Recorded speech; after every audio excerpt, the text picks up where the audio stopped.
25 years of fearless and independent journalism. Hello, and thank you for joining us from wherever you are. We are live from our studios in Kokomlemle. Our digital address GA09925339. Our top stories this hour. One person hit by a stray bullet as Sogakope residents continue in their protest on the streets of the town, blocking roads. They are infuriated by refusal of the regional minister to meet them over a recent murder and robbery incident there. We'll hear from relatives of the slain recently elected assembly member and protesters as the military is called in to help contain the situation.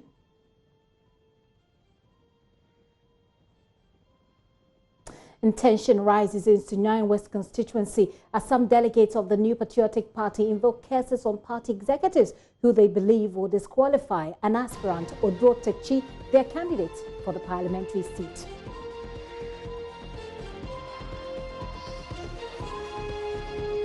Also, shutdown procedures begin at the La General Hospital for a redevelopment of the facility, which is declared unfit for healthcare delivery, with details of the project estimated to cost about $52 million. Join us on DSTV 421, GoTV 144. Remember, we are on YouTube where we are streaming live, and you can send us a message on our WhatsApp platform 0540-109-009. My name is Gifty Andop. Yeah, this is The Pulse. Please be my guest.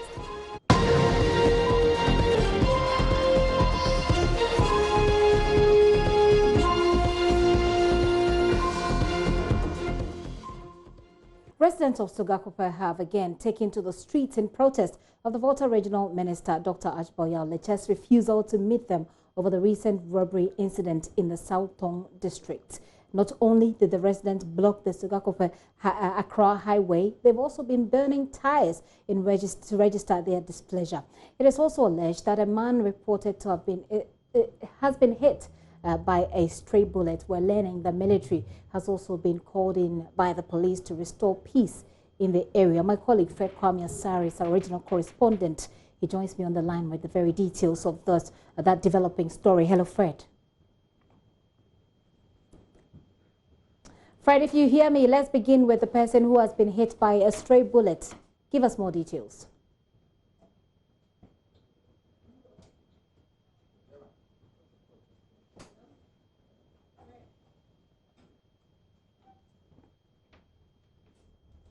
It looks like we've lost Fred Kwame Asari there. He's our correspondent in the region for us. He's been following up on this story since it broke yesterday. If you just hearing the story, yesterday at about 1 a.m., the recently elected assembly member for the area, Marcus Mauto Ajali, was attacked by armed men. We're told that they made away with an unspecified sum of money, took away his safe as well. The news of that killing sparked spontaneous protests with residents mounting roadblocks and impeding traffic flow for more than 2 hours. We'll soon be hearing the key eyewitness also narrate how it all happened. But before then, listen to an opinion leader of the community. Here's Maxwell Lokuto on this matter. To be an understatement to say that security has completely broken down in South Tong district. And we want to say that as early as possible, it should be restored. We want to recommend that there should be a complete security or a complete comprehensive security report from DISEC regarding these past events that we have enumerated so far.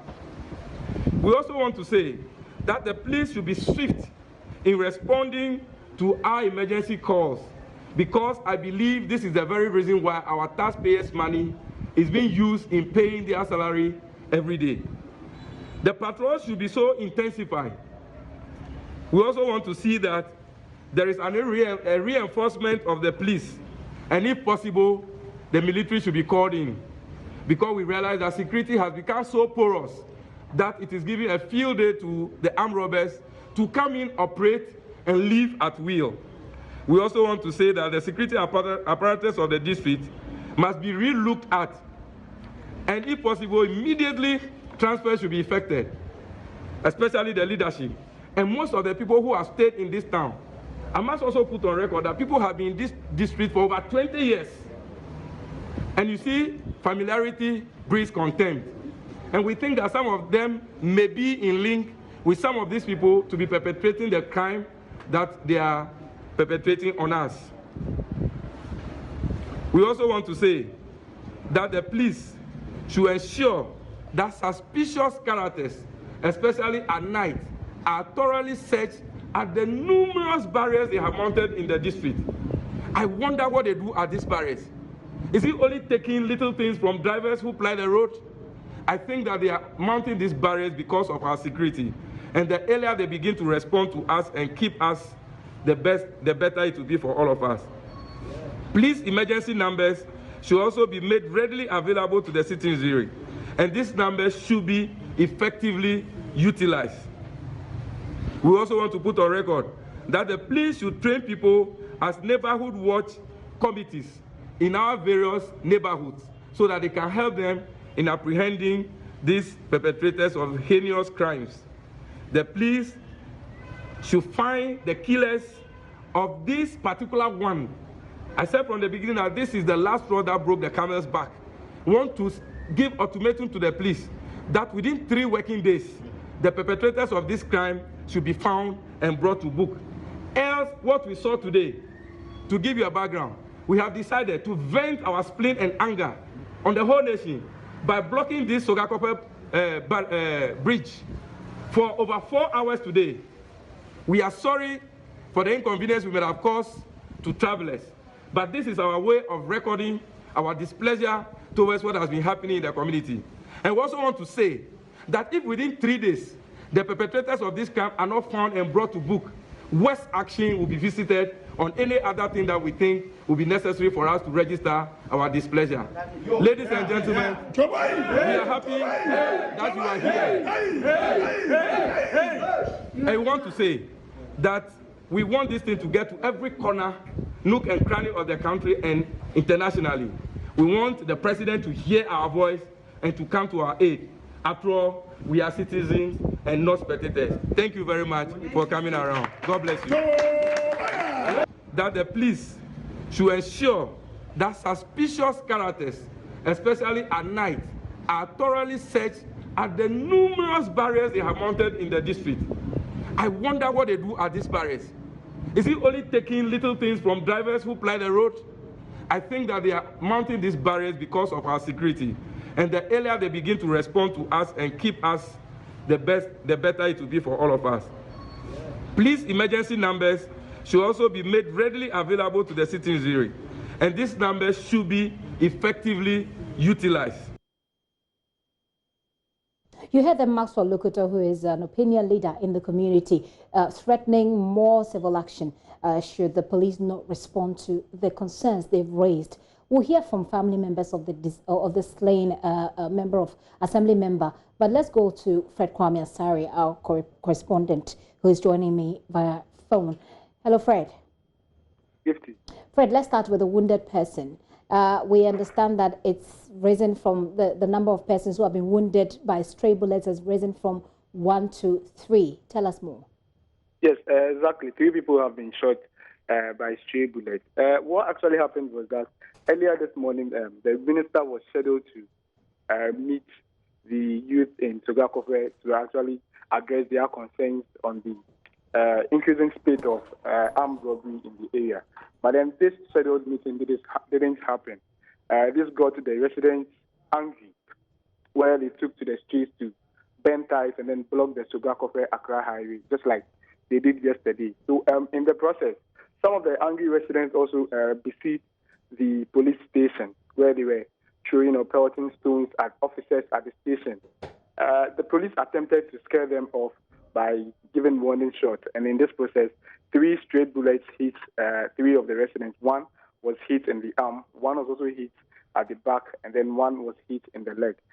One of the guys who was hit by the bullet told me that he saw the district commander, that is Superintendent Michael Zah, fire the warning shot before he was hit. But then he wasn't part of the protesters. He was just riding through when the bullet hit him. Another guy also was just coming out from the Premier Bed shop where he went to place bets on some matches ongoing, and then he was also hit by the bullet. But then the 3, I'm told, are all in stable conditions at the moment. 1 is at the Komboni Hospital, while 2 are in the Sogakope Hospital. They are all responding to treatment at the moment.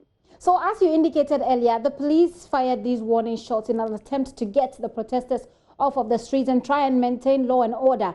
Has that happened? Is there law and order, or the people are still on the road? Yes, as we speak, there is military and police presence in Sogakope. The military actually had to join the police to disperse the crowd. At the Sogakope bridge where they mounted the unauthorized roadblock, it has been taken off and traffic is flowing freely at the moment. And then, so as I speak to you now, there is calm in Sogakope. Everything has returned to normal. And then also the DISEC, the Volta Regional Minister, and then the opinion leaders of Sogakope are actually in a crunch meeting trying to find an amicable way to resolve this issue. So let's get to the roots of this problem. From your reports, and again, from what the people have told you, it is they went on the street as a result of the refusal by the regional minister to meet them.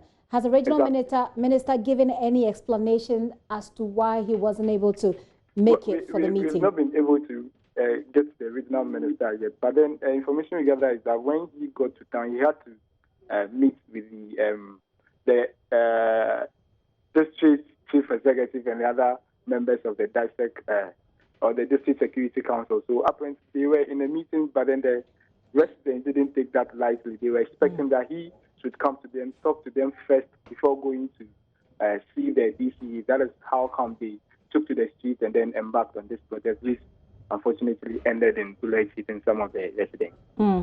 Have we heard anything from the police? It's been a number of hours since that assembly member was killed, which, by the way, sparked this agitation. Has the police spoken? Is there anything, any arrests? Well, there hasn't been any arrests at the moment, but then investigations have begun. And also, the residents actually are asking the police to produce or provide outcome of investigations that they did in some previous robbery incidents. This whole thing orchestrated from 6 robbery incidents where the residents say that when these robbery incidents were ongoing, they tried calling the police to come to the crime scene and then combat the robbers, but then they didn't oblige to their call. They didn't live up to expectation. That is what is expected of them to do as peace officers. So they are saying that police in the area are not up to task, are not doing what is expected of them. That is how come they embarked on this series of demonstrations. But then earlier this morning, we had information that a bounty of 10,000 Ghana cedis has been placed on the head of the robbers. Anybody that will produce any of the robbers would receive this bounty. And then also investigations are underway. They've actually declared the house of the deceased, that is the assembly member, a crime scene. So investigations are underway as we speak. So what we know also from the information you've gathered is that there has been a DISEC meeting ongoing. So the expectation is that there will be some sort of briefing after this DISEC meeting. Exactly, there will surely be a briefing as to what plans they've decided on. Okay, and as we speak, like you're saying, the road has been cleared. There is police and military presence to restore order. Exactly, and traffic is flowing freely. Fred, thank you for that update. Fred Kwame Asare is our correspondent in the Volta region, bringing us up to speed. If you heard, a newly elected assembly member has been killed in Sogakope. It sparked litigation, serious litigation among the residents who are saying they don't feel safe. They've been blocking roads. We understand this afternoon in a quest by the police to disperse the crowd. 3 gunshots, 3 bullets from gunshots seem to have hit 3 people. We understand they are responding to treatment, and the residence of the person who was killed has been declared a crime scene. Let's now hear from sister of the deceased, Selom Ajali, narrate the story, how it happened, what she saw. So you can see the street. This is what they do. At that time, the back, the lady's back, his back, the back that he took to the work, all the are here.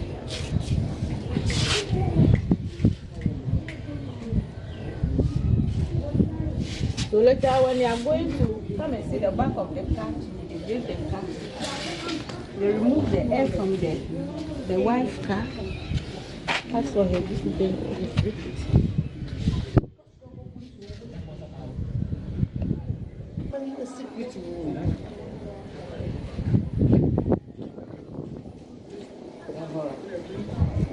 Yes, I'm not better. I'm not doing. I'm going to make here.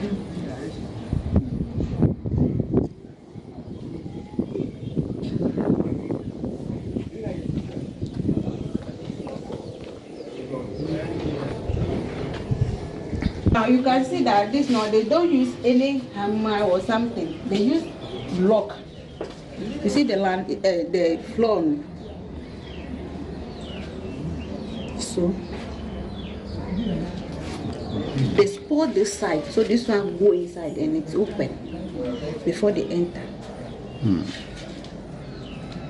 So the time they were hitting this door, you were hearing it and That's you were what screaming. because of that I hear. When I was hearing the thing, I thought in the other side. Until I came to the porch before I see it's here. It's then that I ran to come. So the person is standing here. You see, when you are standing towards directly, you see it's not that it's not straight. So I don't know that there's nobody here. So I reached where the motor is. Before the person put the gun on me. It's then that I ran back. That time there is some white car. So did they come in a car or they just, you When didn't I hear come them? out, no, I didn't hear anything. The thing happened, I said from that day it's 2 hours. The thing happened within 2 hours. Because I was there making the call before he came. That time they are going to knock. Then when I see the time that I started the call, it's 9:57. So he entered within 10 to 15 minutes, I also entered. So the thing happened, the time that I see me, I think 12 something. So you see that from that 10 to 12 is 2 hours. So it happened within the 2 hours. So before the police people will come, they will cross 1 to 30. Didn't help you people. Yes, what have they done? If they bring their distance and we grapple, they'll run away. Why can't they stay? They call them, they say they don't have patrol team. Patrol team is not working. People go to them severally. Sometimes they never go, motor go. People go personally like this too. They say they don't have patrol team to work. When they kill the person, later they come. What are they coming here to do? If not, it's got my condition. Me, I will not allow them to even enter the room and take the body. What are they sending the body to? Why would they want it for? They call you, didn't come. Now they shot the person, they kill him, now you come. What are they doing? What do they want? What are they doing this time? Are they police? What is their duty? What are they doing? They should kill people. When they kill, then they come for the body. They say they should write statement. They should do. What are they doing? When I entered the house, there were 3.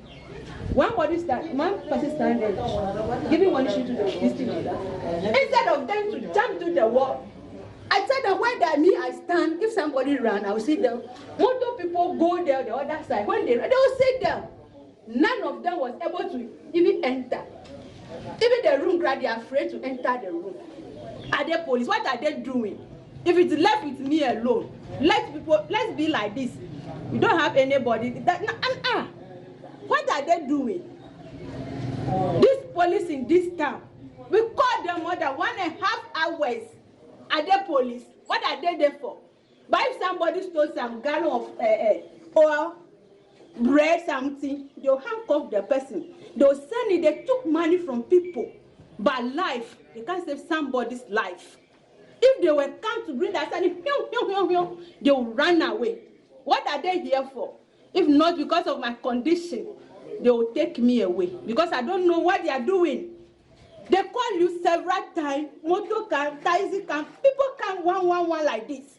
You are there until they kill the person. When they come, they say they shouldn't enter. They want the body. What are they sending the body? Who are they sending the body to? What's the thing that they want? An obviously upset sister of the deceased.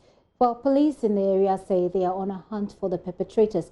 They are, however, cautioning the residents against offering ultimatums, ordering them and issuing ultimatums. As you heard, the residents are giving the police 3 days to find the perpetrators. Fred Kwame Asare is reporting that a 10,000 cedi bounty has been placed on the head of these perpetrators. Well, we've been speaking to the PR for the Volta Region Police, Corporal Prince Dobache, who's been speaking to Mamavi Owusu-Abuaji, who says the investigations are ongoing. Information can come in any form. If you monitor the media yesterday, there were various accounts of the same incident, and we feel that we are supposed to be the receptacle of those information, so that we will scan them, process them, and then be able to create some leads that can enable us to get those who are behind this crime. We listened to an account of the sister of the deceased assemblyman, who said they called the police after the incident just to get some intervention, but they made several calls and they didn't get any responses. Can you explain what may have happened there? Right.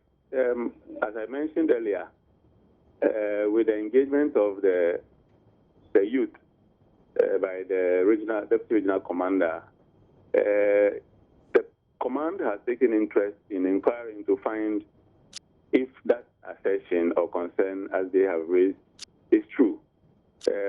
Many times people are going to call the National Command Center, and then the call will be relayed to the particular region within which the incident is happening, and then further from there it goes to the particular district or division where the incident is happening. Now, this doesn't take much time to do, and so we believe that our men responded promptly.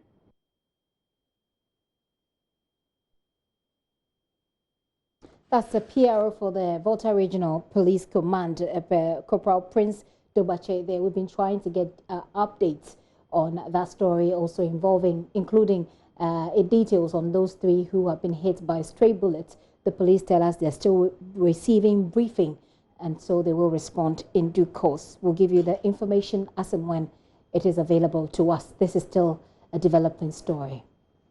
Still here on the Pulse, let's move on with other stories. Now, JoyNews' latest Hotline documentary, Serving the Witches, has reviewed the story of children condemned to a life of servitude and bondage in Ghana's witches' camps. The full version of the documentary airs tonight on JoyNews on TV and online at myjoyonline.com. Here is a teaser to that documentary ahead of its premiering.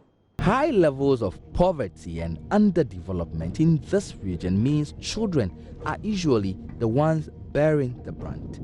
Nabuli has a chronic water shortage problem.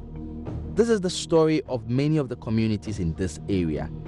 So children like Sewa and her friends from the camp walk for close to 2 hours to fetch water. The water is no good. When we fetch, the water is dirty. Now we don't know what we will do. Just the only water is our water. If you no drink, where can we get water to drink? So we use that one for cooking to be drinking. Some of them, because of the water, they don't go to school. But if they don't bath and go to school, the teacher will get them away to go home and bath. And you go house, you don't get water to bath, you'll stay in the room, you won't get out again. Most of them reach about 2 weeks. They don't know, they don't go to class and learn 1 or A because of the water matter. Back in Accra, I meet Joseph Whittal, who heads the Commission of Human Rights and Administrative Justice, SHRAJ. He knows this subject too well. Many years ago, Whittal worked for the SHRAJ in the Upper East region as a young officer. He spent some months to study the lives of women in the Gambaga witches camp, also one of the country's largest. His report then formed the basis of many of the government-led interventions into assisting women in witches camps in Ghana. There was no camp. There was no encampment like walls and all that. And so we gave our recommendations that no, there were issues with regard to the terminology that was being employed, that when you talk about a camp, then you assume that there is some restriction of movement, that the women can come and go at their will. The only thing is that they themselves don't want to go based on our findings because of what could happen to them back in the communities. So, the long and short of it is, we recommended that it is the responsibility of the state, first and foremost, to come to the rescue of such women.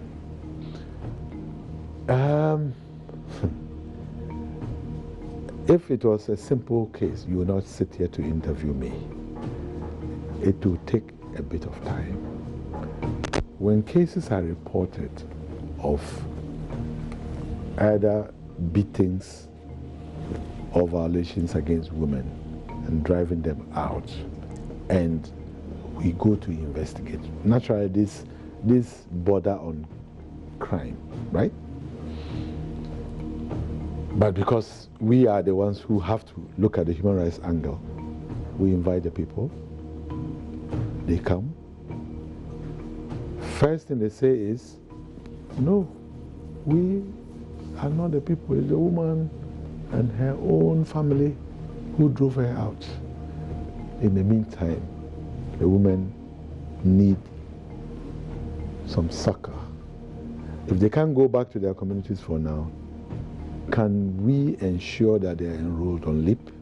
Can we ensure that they are given some microfinance so that they can operate from another place and their children can join them there where they will not be known? So that's a teaser to Serving the Witches, which is airing tonight here on JoyNews. Producer of that documentary, Justice Bedu, joins me in the studio to tell you what to expect tonight if you do join us. Justice, it's good to have you. It's been a while since you were here on the show. It's been a while, Gifty, yes. Do tell us. This is a very touching story from all angles. Talk about the women, the so-called witches. Talk about the children who have to put their lives on hold, so to speak, to serve them. What should we expect in the full documentary? So what should we expect? This is more of going deeper beyond our coverage of the situation of witches camps in northern Ghana. Because if you remember, Gifty, and a lot of our audience would remember, in 2018, we told the story of camps of bondage, which basically looked at the general situation of witches camps, the situation in which the women were living, and then why the camp still existed after decades of still talking about them.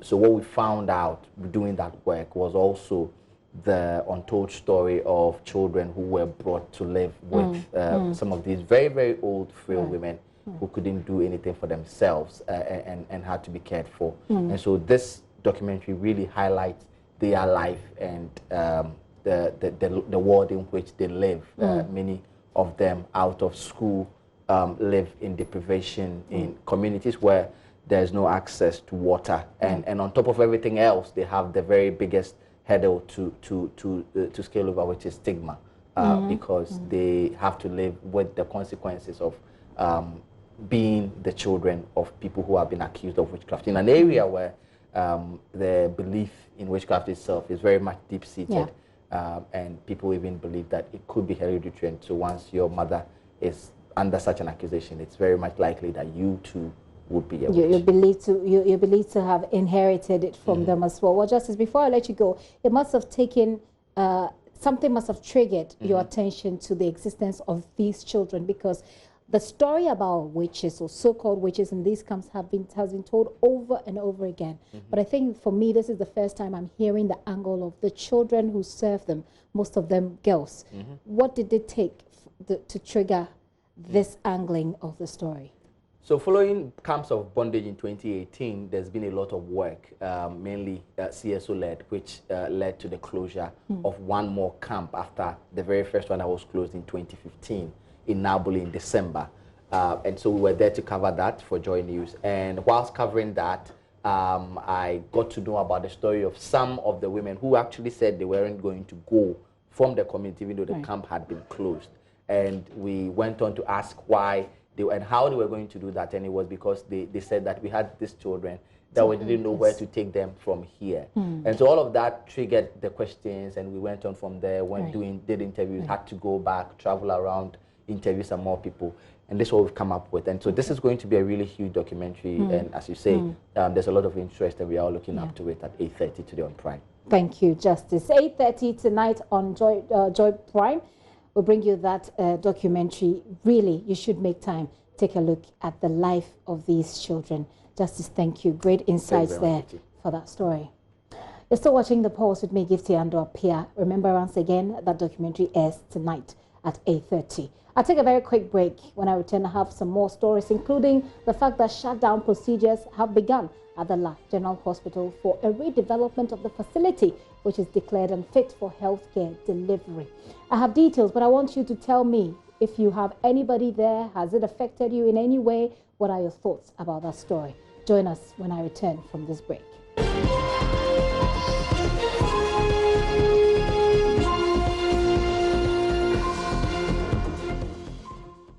Welcome back to the show. Let's talk about the National Cathedral. It's been characterized by controversy since its announcement. There have been demonstrations, social media campaigns, all resisting this plan by government. Well, already, government has demolished houses of judges located on the proposed site for the construction of the cathedral at Ridge. This project has already been challenged, but the Supreme Court has ruled in favor of government. On Thursday, which is my birthday, by the way, government will be doing the official groundbreaking exercise to make way for that construction. So what is it that you want to know about it? I have here in the studio Reverend Victor Kusi-Boateng, who is Secretary to the Board of Trustees of the National Cathedral. Reverend, you're welcome to the show. Thank you very much. It looks like all is set for the construction to begin. We're told that on Thursday, government is going to cut the sort for this construction to begin. First of all, tell us what happens after the, okay, let's start with the day on Thursday. What is going to happen on Thursday?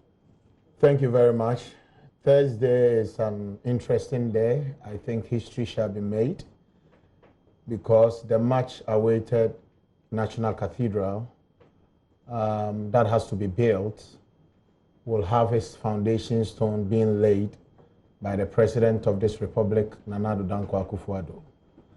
It's going to be an interesting day where people from the north, the south, every region is going to be well represented for us to have a very good and a perfect platform upon which believers together will witness the groundbreaking of the National Cathedral that for the past 3 years we have been talking about. You say it's going to, there are going to be representatives from across the country.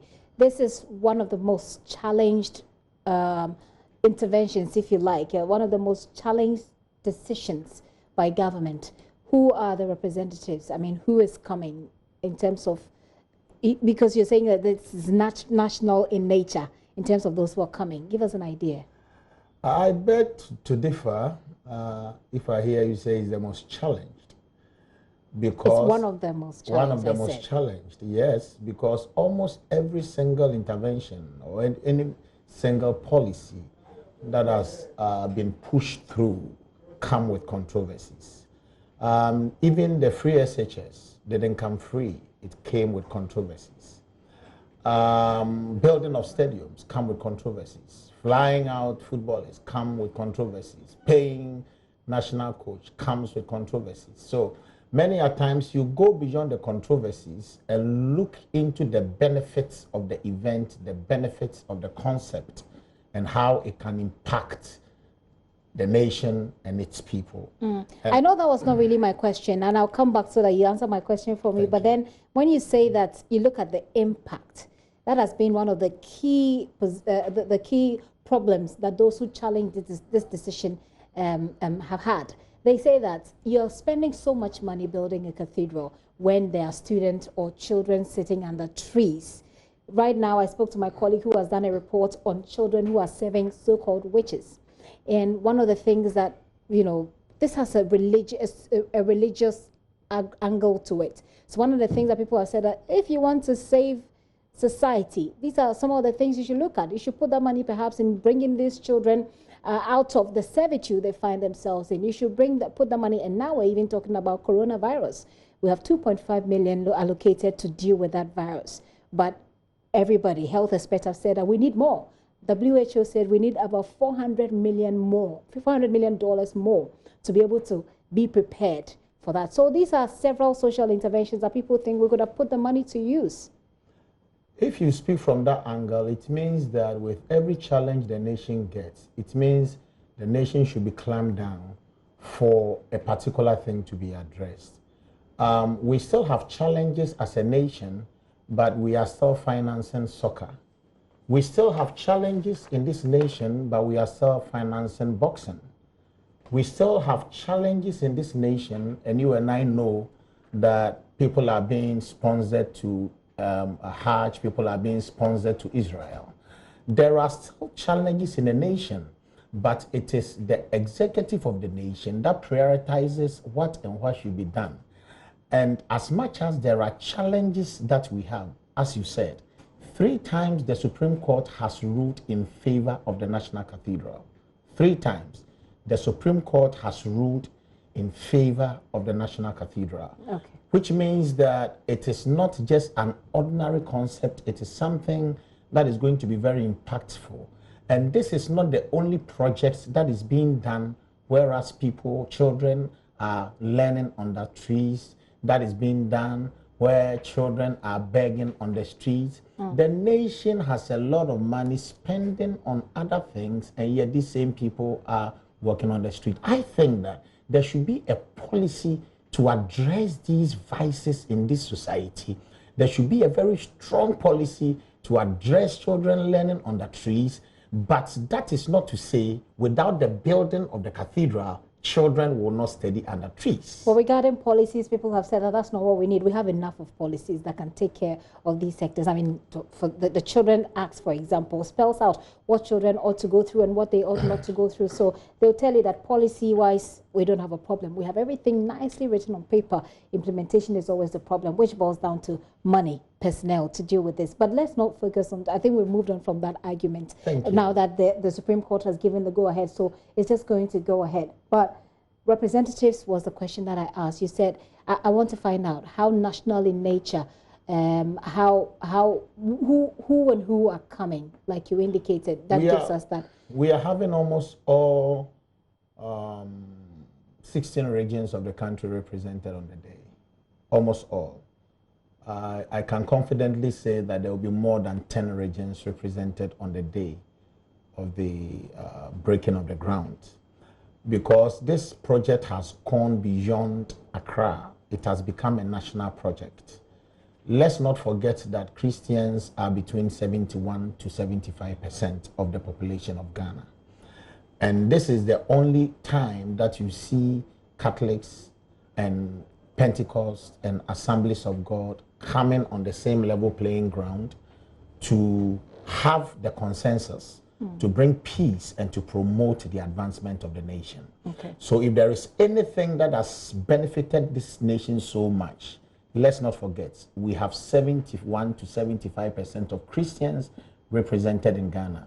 My sister, as I sit here, looking to how busy my schedule is and the kind of things I do, if the nation spent even $50 or $100 million in building a sports stadium, me, Victor Kusibuati, I don't benefit from it. I don't go to the sports stadiums. It helps sports-loving citizens.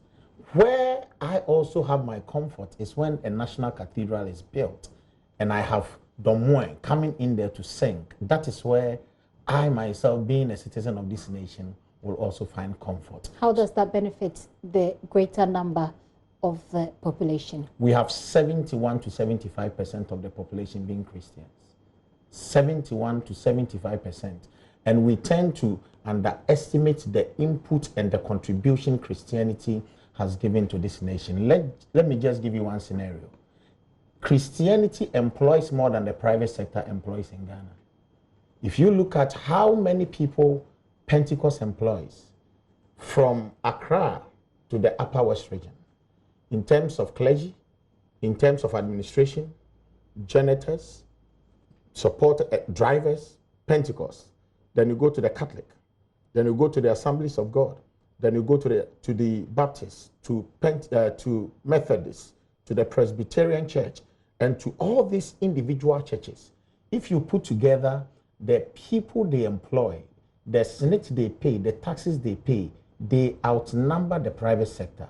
That notwithstanding, every single school that we know in Ghana that is good was started by a Christian body. Not just that alone, the hospitals. Not just that alone. A government is constructing a 10-kilometer road, goes to wherever they can, get money to construct the road. But then you see the kind of infrastructure churches have put up with no recourse to loans from IMF to the World Bank. And you can imagine the infrastructure of the Christian body alone in Ghana is more than the infrastructure of our government. And so if 71 to 75% of the population have been able to do this much, and they still do, and they are being compensated with a national cathedral, which is not solely being sponsored and financed by the government, I wonder why people should stand up and fight against it. Okay, let's talk about the groundbreaking ceremony. A lot of people have raised questions about the way we do things here in Ghana. They say, you have a project you want to start, just go ahead and start it. Don't waste money organizing ceremonies upon ceremonies, that monies that you could probably use to just go ahead and finish the project. What are your thoughts? That is where people get it wrong. This project is different from other projects. This is a project that we need the ceremonies to sensitize people, for the people to help us in contributing to the project. This project is not a project that has $100 million sitting down for us to use into the construction of the cathedral. We have been mandated by His Excellency, the President of this nation, to go around internally and externally to mobilize funds, to influence people into giving. So if such ceremonies don't come through, if we don't sensitize people, if people are not conscientized that this is a project that you need to get yourself involved in, it becomes very difficult to raise the kind of funds that we want to raise. Okay. So the ceremonies to this particular event is very paramount and is going to help us realize our dreams. Okay, that's for this event, but in general, in principle, you wouldn't support sword cutting, etc., for other projects? Obviously, if you have monies doing what you want to do, by the grace of God, we've done major and multi-million projects. Nobody knew when I cut the sword and nobody knew when I finished. Okay. But then if you want the incorporation of the people, the support of the people, if you want every ordinary people to understand the concept of what you are doing, then the ceremony itself is a medium of conscientizing them into coming on board and supporting the project. So on Thursday, which I have said is my birthday, so it's very interesting. Happy birthday in advance. Thank you. It's very interesting that you're cutting the sword or doing the groundbreaking ceremony on my birthday. I'll show up. But I just want to find out, after we've cut the sword, are we giving ourselves a certain timeline? Like you indicated, it's not like the money is sitting down somewhere. I know that the board of trustees, have generated some money. But do we have any timelines? How much do we have? What are we looking at? We are still on the fundraising campaign, but we are breaking the grounds to start the construction of the project. We don't have the total amount of monies that we need to build the cathedral, but we are trusting God that through this ceremony and through this medium, people that are watching us will see the need to support this cathedral, because from the groundbreaking, the construction begins. Okay. And we are believing God that in 3 years' time, this cathedral will be built to the glory of God. In 3 years. And so how much more is needed? How much do we have already?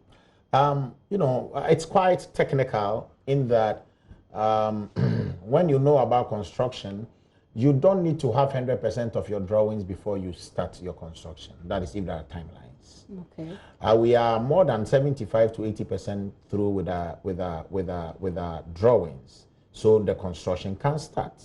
So it is when the drawings are complete that the drawings are taken to the quantity surveyor. For the quantity surveyor to tell you vividly, you are going to need A or B plus or minus this amount to complete this. Okay, but we had an idea. Mm-hmm. But there is an idea that the architects and the structural engineers will come together and give you an estimation of how much it costs. Mm-hmm. Which they As we sit here, they have told us we will need over $100 million. Okay. So that is what we are working towards until we are finished with the actuals on the ground, and then we'll make it public for everybody to know. So how much more have we made out of the over $100 million? Oh, we have made a couple of millions. We have made a couple of millions, and we are still on like 50 million, 70 million, not made 40? 50, except maybe on your birthday you want to donate a million or two. On my birthday, I want to go to the school of the deaf, rather. Good. So I'll be praying for the board of trustees. Thank you. But then, how much exactly have we made here? We cannot come out you know, to say exactly how much we have made until our auditors are through with it. Okay. We raise funds in the States. We just finished raising funds in Kumasi. We did one here. So they are not, it's quite an elaborate job. Wouldn't you say that for transparency, I mean, this is not money that's coming from government, you've made that clear. Sure. But for transparency, for the people who are curious and following this, it would be good that between the time you started raising the money and now, we should have some figures already. Okay, you see, when you are dealing with people's monies, you've got to be very, very cautious and see to it that every single dollar that you announce is well authenticated. Okay. I don't want to come out to say $1 and tomorrow auditors come to say it is $2. It makes me a liar. And I promise you that every single dollar about this project will definitely be put into the public domain for everybody to know. Okay. Any idea when that will be? Oh, in the shortest possible time. You know, when... Shortest possible time is still vague. When it's quite vague, I know. But when, you see, we didn't have any model with which we were working. Right from the concept to the tendering, there is no national cathedral that has been built in our sub-region that we could take their models to run out. So we have to create our own model. Every single thing. We haven't done that already? No, we are now building it. And that is the work of the trustees. Hasn't it taken too long? It's not taking too long. And to me, we've done a great job and we are getting there. All right. I'll wrap up my conversation by asking you, how is this facility going to be used? Anybody, any church can organize a program in there? How is it going to be used? Obviously, it's a Christian facility. And once you want to do a program there, to be vetted if it falls within our code of, acceptance. Why not? It will be rented out. There are a lot of there are too many things. It's an interesting concept. Okay. And trust you me, it's going to give us more money than all our sports stadiums in Ghana gives to us. We wait to see that. Your final comment, sir. My final comment is, let me give you an interesting concept. We are building the Gethsemane garden in there, where every single fruit and vegetable you have in Israel shall be seen there in our garden. Okay. Not just seen there. There's also a restaurant that if you've never tasted living bread, it could be baked for you right there in the restaurant. So this is an interesting concept, and it is something that Ghana needs. So God willing, on Thursday, we wish every one of you comes, and then we lay the foundation to the construction of the National Cathedral to the glory of God, to our nation and to our God. Right. Thank you very much, Reverend Victor Kusi-Boateng. He's Secretary to the Board of Trustees for the National Cathedral, breaking it down to us. What is going to happen on Thursday? What happens afterwards? It's all about the National Cathedral. The construction begins on Thursday, 5th of March. Thank you very much for coming. Thank you very much, my sister. Like I said, I'd love to know what you think. You can get to our WhatsApp, our Facebook platform and drop us a message, or you can tweet at us. And certainly, if you want to send a message on WhatsApp, it's 0540-109-009. What do you think on what's going to happen on Thursday? Away from that story, government is reviewing the current curriculum to ensure teaching and learning and the graduates produced from the country's second cycle institutions are of world-class quality and reflect the 21st century student. Vice President Dr. Mahmoud Bawumia, who said this at this year's President's Independence Day Award on Monday morning, added that ongoing construction of physical infrastructure at the secondary schools will eliminate the seeming chaos that has bedeviled the double-track system. Free SHS policy, which President Akufo-Addo launched in September 2017, our very first year in office, was primarily to remove such barriers by providing every Ghanaian child with the opportunity of a senior high school education.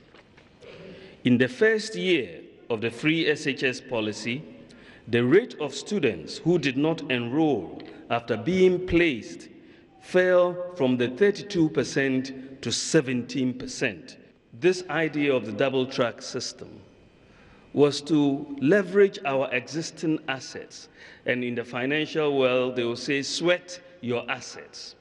We took a lesson from what the churches do, right? You have a church, and then the numbers increase, right? So you say, well, I will have first service, at 7 and second service at 9 and third service at 10, right?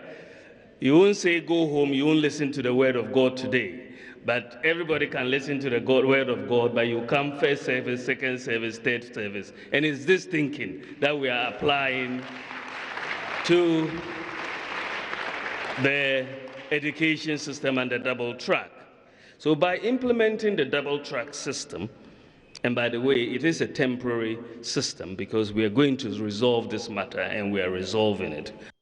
Vice President Dr. Mahmoud Bawumia there. Newly crowned Wa Yaryna Alhaji Soli Mumuyin Sagumo has singled out education as one of his topmost priorities that he'll be pursuing. The 73-year-old Yaryna made the statement in a speech read on his behalf at a ceremony held to outdoor him as the 38th Yaryna.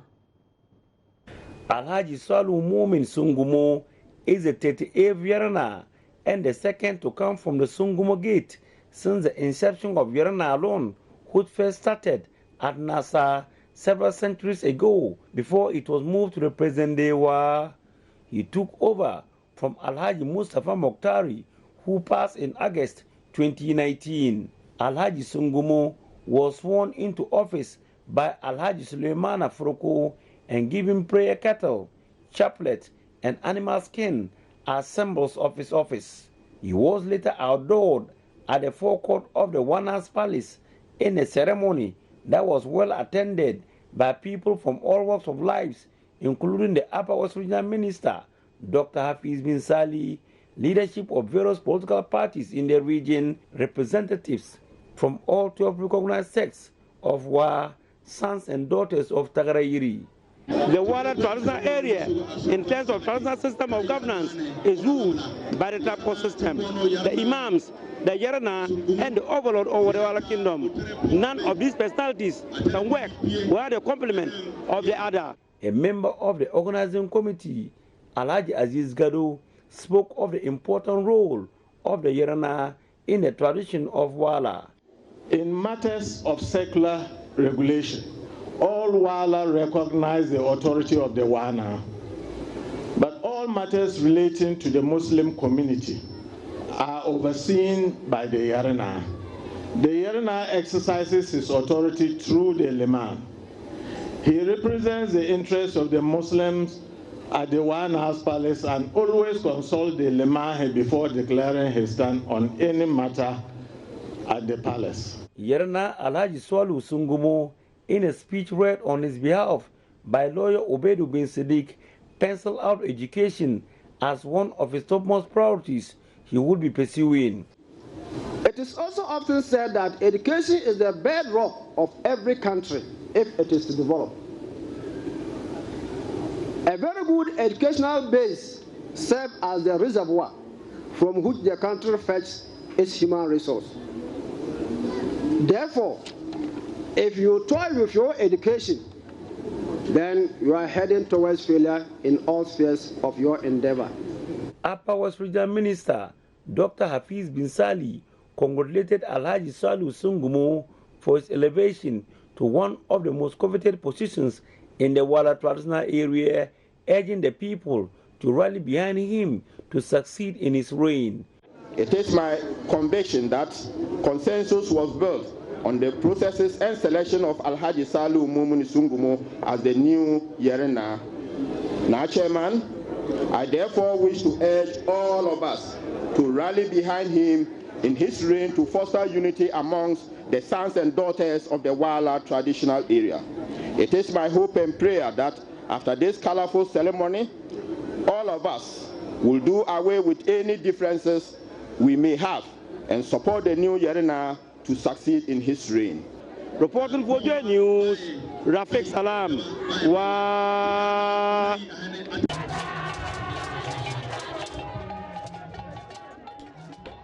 Rafiq Salam with that report. I'll take you back, bring you back to the capital. We're talking about the Dade Kutupon Municipal Assembly LADMA. It says it is liaising with other health facilities to provide residents with accessible health service in the municipality. That assurance comes on the back of the closure of the La General Hospital for 2 years for maintenance work after it was declared unfit for purpose. The project, which is estimated at $52 million, will see to the reconstruction of the emergency, surgical and maternity blocks, male and female wards, laboratories, diagnostics center, and accommodation for staff. MC Solomon Kote Nikwe has been speaking to JoyNews.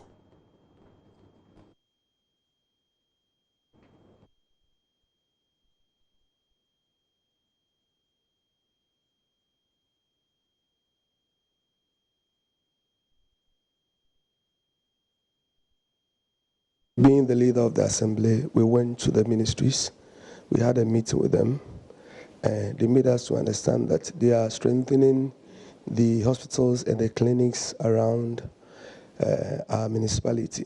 That is Osu, Teshin, and other places, so that our people can be going there for healthcare. But we also said, no, we can't close the hospital down entirely. So they said if we can make an arrangement for them, I mean, so far as accommodation is concerned, they can leave a skeleton staff so that they will operate something like a clinic over there. So we've spoken to Laman Samakwe. They have a block that they are going to use it for clinic, private clinic, but now they've agreed to give the place to us. So we believe by the close of this week, we'll be able to finish on that aspect, and we'll go back to the ministries, and then they will start posting their people to that place. So they'll be having that skeleton staff or clinic in Lada de Kutupon. So this clinic you're talking about, where is it located, and which cases will be reported there, or all kinds of cases? I'm not a professional when it comes to medicine, but they told us they'll be leaving some few doctors and few nurses who will be taking care of cases that will be coming to the clinic. But you see, one aspect that also came up is that if you are closing down entirely, then it means your records room will be closed down. So even if someone has to go to a nearby clinic or hospital, then the person is going there to start anew. But if we have something small here functioning, the person can go there for maybe his or her records, and then maybe go to any other hospital that is nearby. So we'll be having doctors and nurses there. So as to cases that will be referred or cases that will be treated there, I can't specifically say. That is not my field. But what I know is we'll be having doctors and nurses in Lada de Kutupon to take care of a few medical cases that comes up. As the MC there, speaking to my colleague Mamiesi Nyamiche Thompson, who joins me in the studio to tell us what she saw when she went to the hospital today. Mamiesi, you're welcome to the show. Thank you, Getty. Let me also quickly announce that we do have on standby the PRO for the Ministry of Health, Elom Ametepe. Elom, thank you for your time as well. We'll come to Elom subsequently. So, Mamiesi, what did you see when you went to the hospital today? So, the hospital was in very deplorable state. You could see deep cracks in the walls. Most of their air conditioning were rusted, and then their wires were out of their sockets. So, and some of the air conditioners were leaking as well. We weren't able to go into some of the wards because they've been shut down currently. Okay. And then the health workers were moving around equipment and, you know, other documents for the facility to be closed down. So we didn't have that opportunity to go into the various wards and even some of the departments. Okay. But from outside and some of and parts of the OPD, you realize that the state in which the hospital was actually needs to be reconstructed. Okay, which is why they're doing this. I'll talk to Elom briefly, but did you get to speak to any of the health professionals, or did you get the sense what they feel, how they feel about this? Yes, when I was there, you realized that it was a form of relief for them that the hospital would undergo this transformation, because it wasn't, from what I hear, it's not fit for healthcare delivery. And so for them to be able to, for the hospital to undergo this transformation will be great for them and also for the community. Yes, however, we weren't able to get them on record because at the time we got there, they were working. And also we need to have clearance from the director General before we could go ahead with such interviews. Okay, I'll come back to you, Mami, but let me speak to Elom Ametefe, who is PRO for the Health Ministry, joining us. Hello, Elom. Thank you so much for your time this afternoon. You're welcome. So let's start with the plan. We've heard the MCE speak about arrangements being made here and there. Is there a comprehensive plan that we're following regarding the fact that there are patients, there are health workers? Do tell us what the plan is. Yeah, so there are plans to transfer the patients on admission and then any other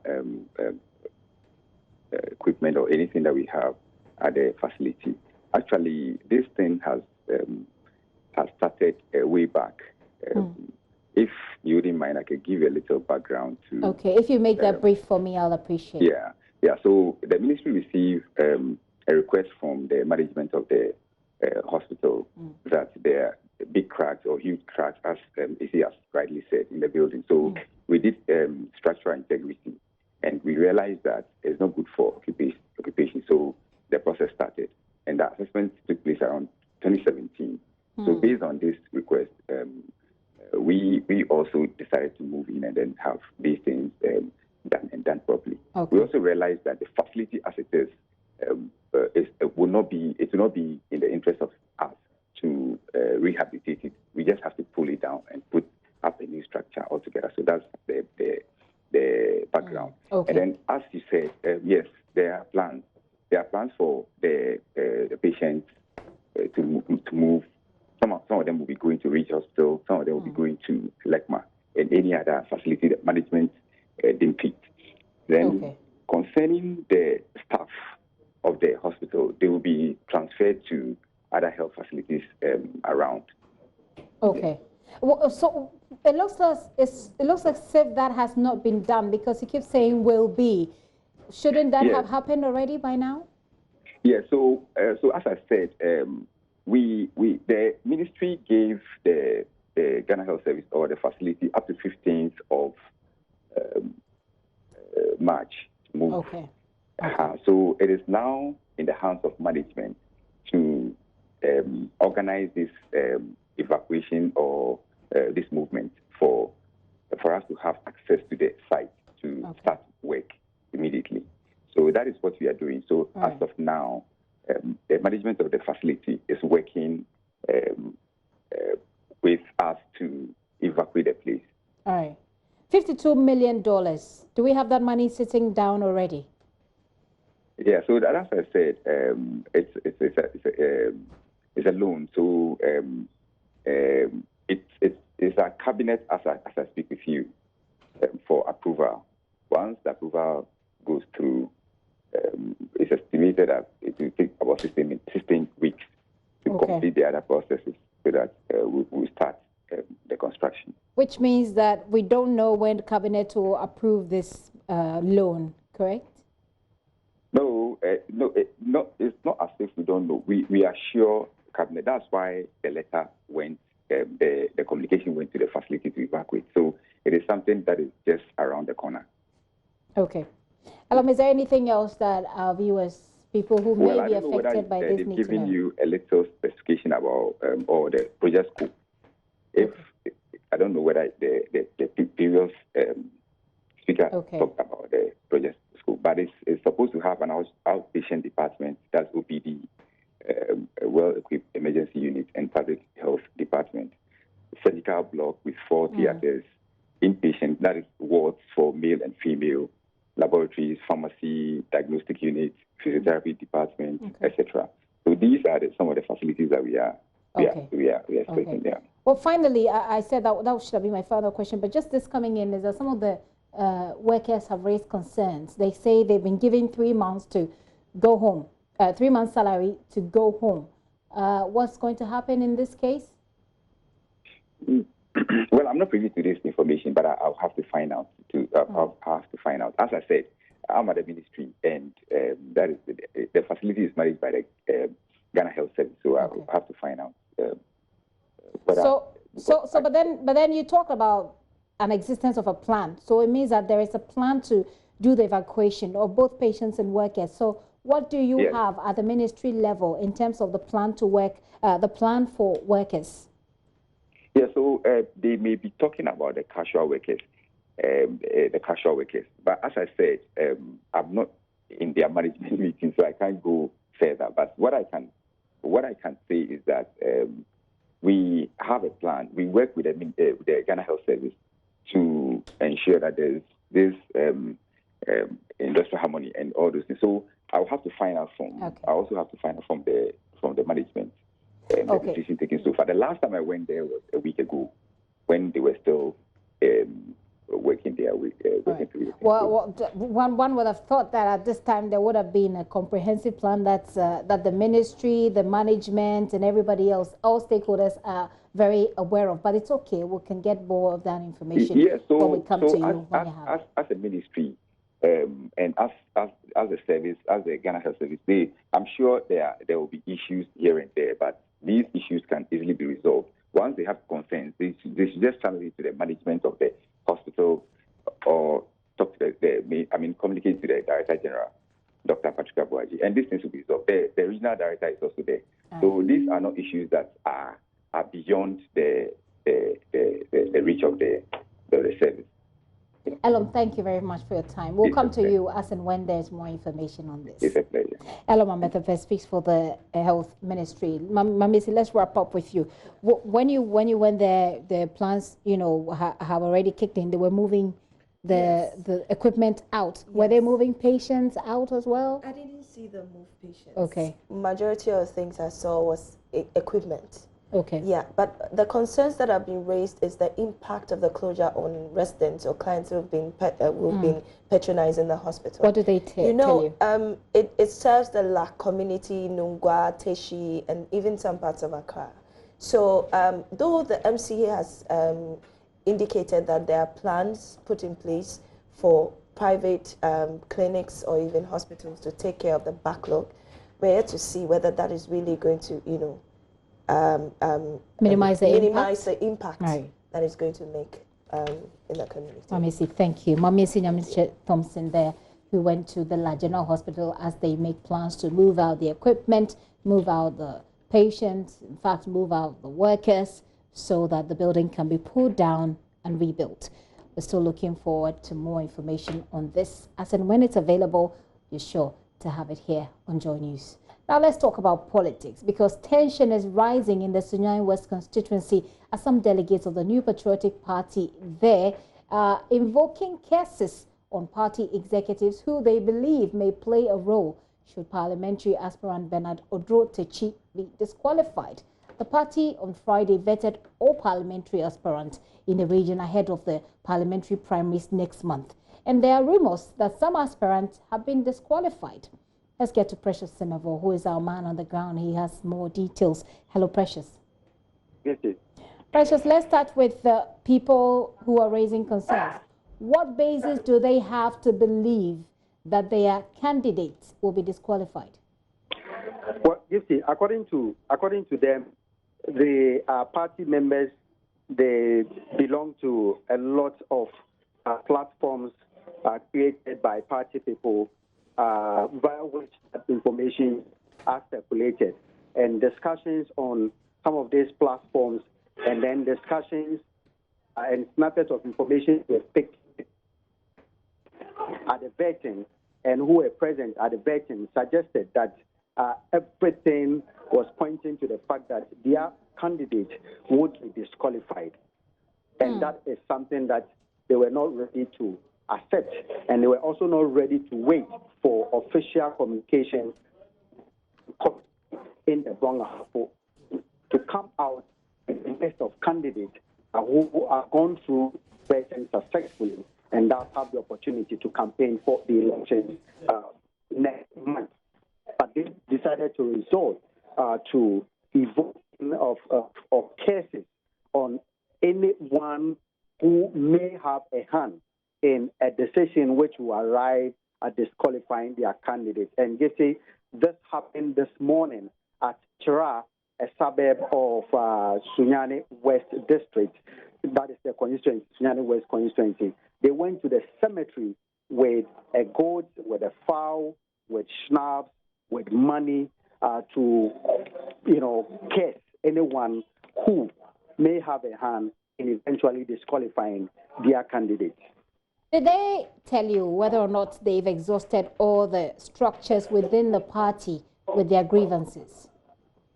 In fact, these delegates who embarked on this exercise today say that the vetting committee is made up of members from the region and some from the National Party office, and they were not ready to listen to anything they are saying because, according to them, after all, the vetting verdict itself is yet to be communicated to party followers, and as such, they cannot listen to them. So they did not believe that the party executive.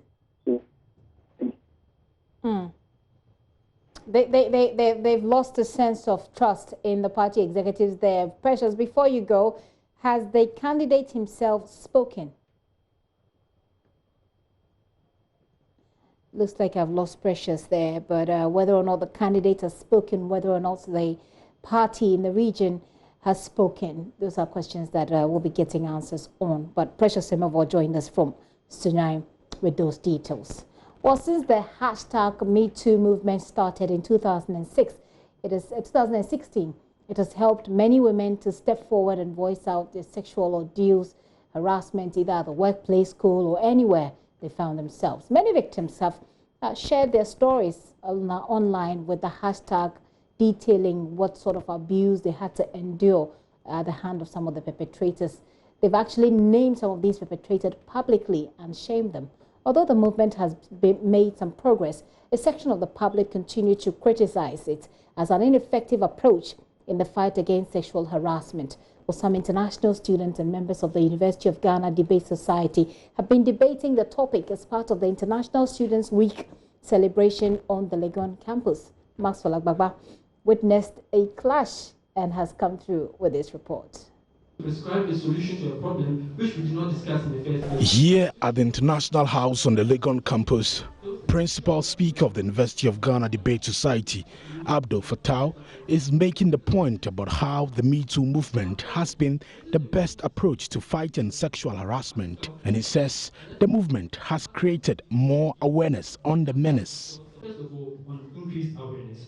We do believe that in the status quo, issues concerning sexual harassment are not most likely to be talked about because, first of all, women are discouraged from talking about these sexual harassers. Notice that oftentimes women who are oppressed or sexually harassed are sexually harassed by individuals who are in the higher hierarchy of power. So we are talking about individuals like their employers, harassing their employees. We therefore think that oftentimes women are less incentivized to want to report these particular cases. And this is seen in how women in Italy are more or less likely from 40% to a 90% chance of being fired from their workplace when they report these particular instances of sexual harassment by their bosses. All your arguments on my fellow. But international students disagree.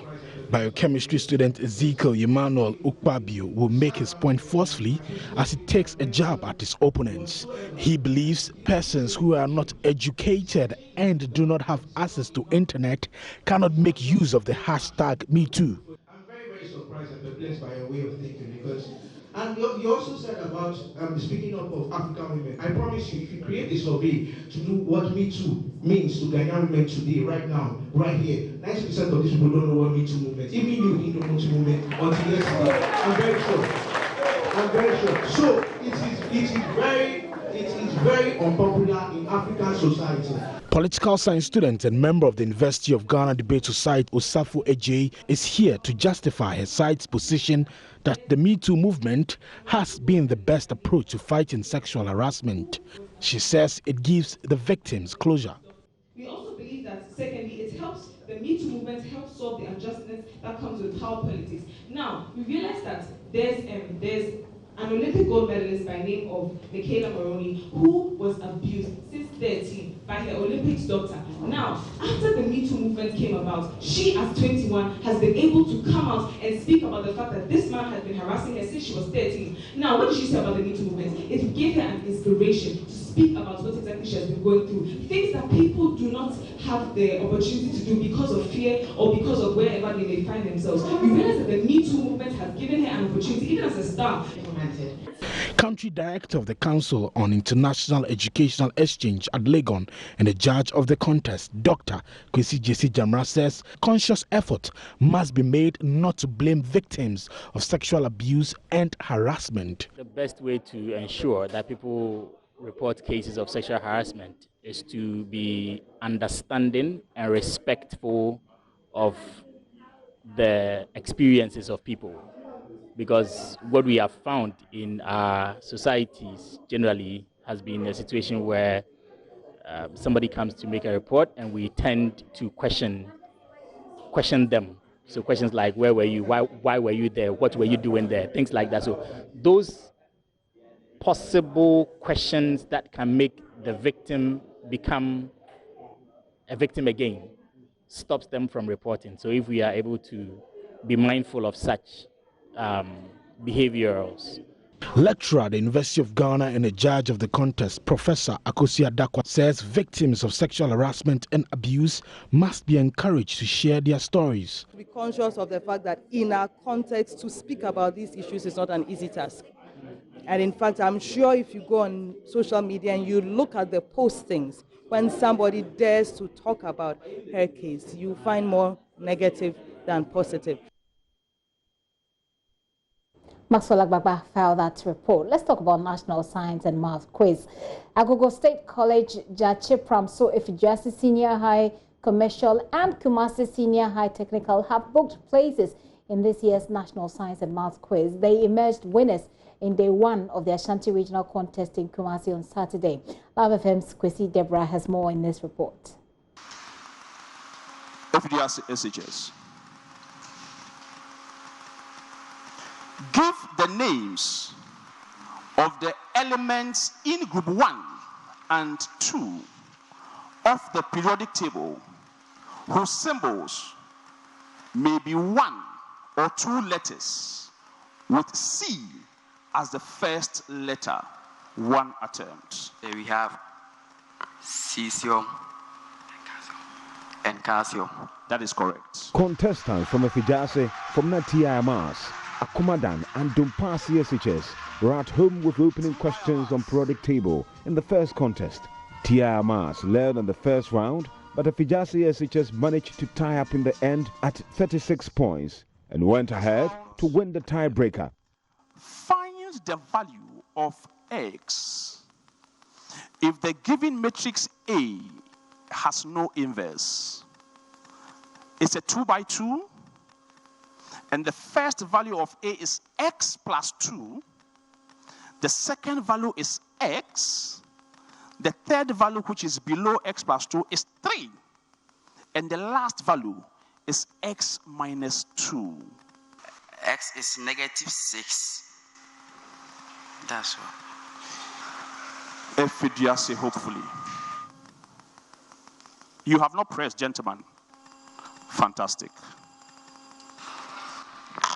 X is negative 1 or 4. This gentleman is right. In the second duel, Ofuasi SHS, Yasantua and Bompata Pesek fell to Kumasi Secondary Technical. Ofuasi SHS has 12 points. Yasantua SHS has 30 points. Presby SHS Bompata, 31 points. Kumasi Sectech, 54 points. Jachi Prams made light works of Our Lady of Grace SHS, Kwesi Opon SHS, and Kofi Opon Memorial SHS in Contest 3. The fourth contest saw Ago State prevail over Trebua Kudia, Christ the King, and German Pensan SHSs. Reporting for JoyNews, Kwesi Deborah. So let's give you an idea of the Day 2 contest, details from Day 2 contest happening today in the Ashanti region. So there you have it.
Hashtag NSMQ on Joy. Certainly you want to be a part of that hashtag. Hopefully you found your school there. If you didn't, it will certainly qualify. Let's take a very quick break here on The Pulse. I'll be right back.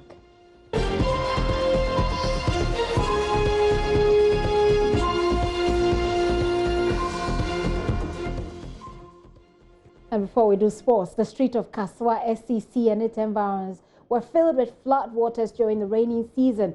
It's created heavy vehicular traffic and flooded homes as well. Well, while home and shop owners continue to count their losses, the Ghana Meteorological Agency is warning next month will be replete with heavy rains. Kaswa is one of the areas tipped to be most affected by those rains. JoyNews' Yaryna Aqua visited the area and has this report read to you.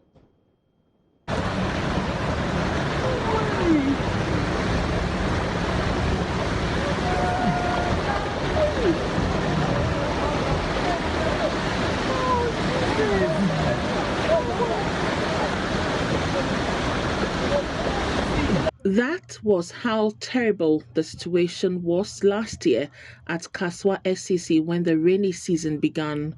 It came along with heavy vehicular traffic as cars could hardly get their tires through the flooded areas.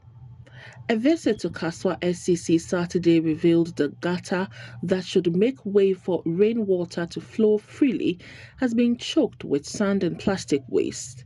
The Ghana Meteorological Agency has advised individuals in flood-prone areas like this to be cautious as the agency predicts more rains and subsequent floods. Here are residents of Kaswa SCC sharing their anxiety. Because the problem we have much more is from the top to here, because the erosion will be taking place from the top to here. Because when it's erosion taking place from the top and they have been choked here, if just a little water dropped, the erosion will be taking place. Then the road have been messed up. Because every 3 days, every 2 days, they always say eco shop. And I know so imagine say ahi and obenya spare parts. Boko abuso ahi boko need their boat trim. Are there 5 cities near 10 cities? To imagine the Juma here no be a here no benya. And yet I'm young one and bet me a man a choky. Got a ball of to ball a goo, pure tarabos and shoot to no cockatoo. Yeah, young so may any pay you can't sense you and a bay because you went penny for since and young man can conway. You got one to 2. I say, and so try, wouldn't mean yashi. Would die crowd with them. Our homes are flooded when it rains. There used to be a gutter here before the roads were constructed. Since one try, Hansi, the first ABC, by Hansi, the gutter. Water cannot flow freely because the gutters are choked. Road no, only see gutter no. One eye, until Hansi and Kwana, and so no, gutter, and so I said, a far gutter in Mokono, and your baby uncle beam. Our main problem is the big gutter here. There's too much dirt in it. There are tons of sand in the gutter. So whenever it rains, the whole place will be flooded. Do you know where the sun is coming from? Where the sun is coming from this side. I don't know exactly where the sun is coming from. There have been so many buildings, up here. So even if it doesn't rain here and it rains up there, we still have, water here. Despite their worry, these residents are waiting for government to clear the choked drains. Is that your problem? Is I just you got anyone, Sana, is you bit my forgot any. Don't pay me you bit my yen from the beginning, but be a starting. On bit my ya, bit my baller, any and a tiano, 8 million complaints soon quan a bit my firm. At nearby Tetegu, the script is the same. The gutters, this time though, had overgrown weeds as well. Some drivers at Tetegu Taxi Rank who spoke to JoyNews are more concerned about getting passengers in the rainy season and not floods.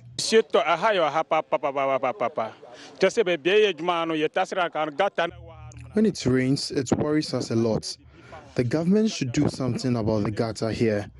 Politicians give us empty promises when they need our votes, but refuse to solve the problem for us. We are unable to make sales when it rains. 2 days be just workshop. 2 days be workshop. That is rare balance over here before Ahumai. We really suffer here when it rains. Politicians fail to fulfill their promises when elections are over. We want the gutter to be distilted. That is the challenge we have here. You're going to cry and I say, and come back share women and can I feel sooner and more bigger crab still. Ya can't omun to me. It's a problem I see there. No. The Ghana Meteorological Agency has issued their warning. Alarm bells on poor sanitation has been sounded several times. It is up to people who create the waste to change their attitudes if the trend of deadly floods in the country should be resolved. Irama Akwa's report for JoyNews. A story read to you by Abla D'Souza.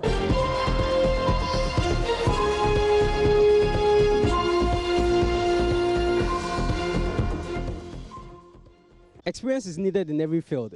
The words of Coach Walker, and this is a fact. Here at Accra Great Olympics, they have 2 experienced players, Glatin Awako and Emmanuel Cloete, who is captain of the team. These are returnees, played in the Ghana Premier League from 2012 until they left the local scene. They are back here in Ghana and they are playing for Accra Great Olympics. We are here to find out their story, what motivated them to come back to the Premier League, and what are some of the changes they've noticed since coming back to play here in Ghana.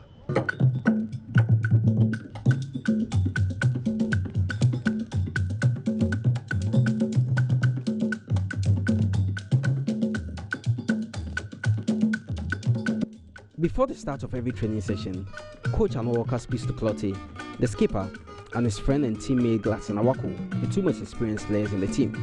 Emmanuel Cloete, a known potent striker whose name will not be out of a list of 10 strikers to have lighted up the local league in the last decade, a career which began at Brazil Academy and later became the top scorer of the Ghana Premier League in 2007. Cloete moved abroad and came back in 2009 to play for Olympics before joining Chelsea in 2010. He moved out again after an illustrious campaign with Chelsea in the 2012 CAF Champions League. After some seasons out, the man is back at his boyhood club. No, I never think that before, because as a footballer, when you have that in your mind, it means you don't know what you are doing. Football, one day, you change everything. So you have to focus and play your game.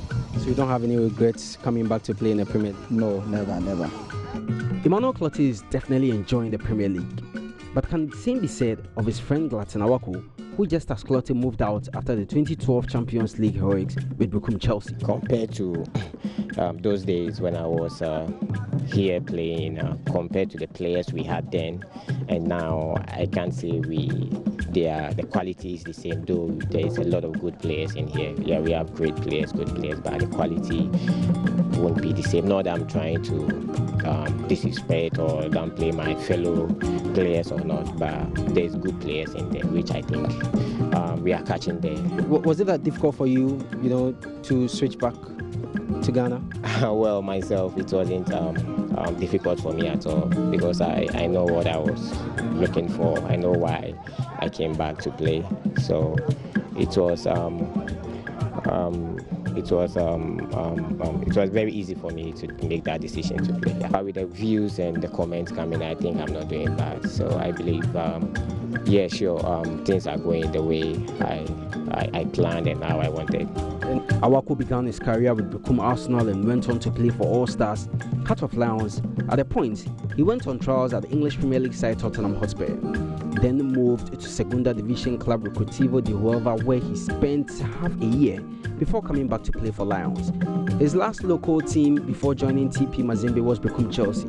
Awako is hoping to help the young ones with the experience gained roaming around the world. I try my best with the likes of Cloete, Saka, Soa. Like, we try our best to help, to talk to them and how to, for them also, the way they should comport themselves in games and training and all that. So we do help them a lot, especially the game times. Yeah. Cloete after match day 11 has scored 2 goals for Olympics. He says he's enjoying the league and hopes to make a huge impact. Oh, our target is to play top 4, and I know at the game that we are playing, we'll be there. So it's not just about Olympics, participating in the league, and at the end of the day going back to relegation? Oh, never. I don't think this year Olympics will go to relegation. Never. Arno Walker is the 3rd coach of Accra go to Olympics after match day 11. According to him, he's blessed to have both Emmanuel Clottey and Gladson Awako on board. Talk of players, you have 2 experienced players in your team. I'm talking about your skipper Emmanuel Clottey and then Gladson Awako. These are guys that we're playing here in the local league, went abroad, and now they are back in the country. How influential have they been so far to everything that you are doing here? Okay, honestly, in everything that you do, you need experience. In any institution, you definitely need an experienced players, workers in your institution. So, in fact, with their experience and for where they have the level that they played will also help me, because on the field, from the touchline, me being on the touchline, on the field, they will, in fact, coach on the field and tell the players what to do with their experience.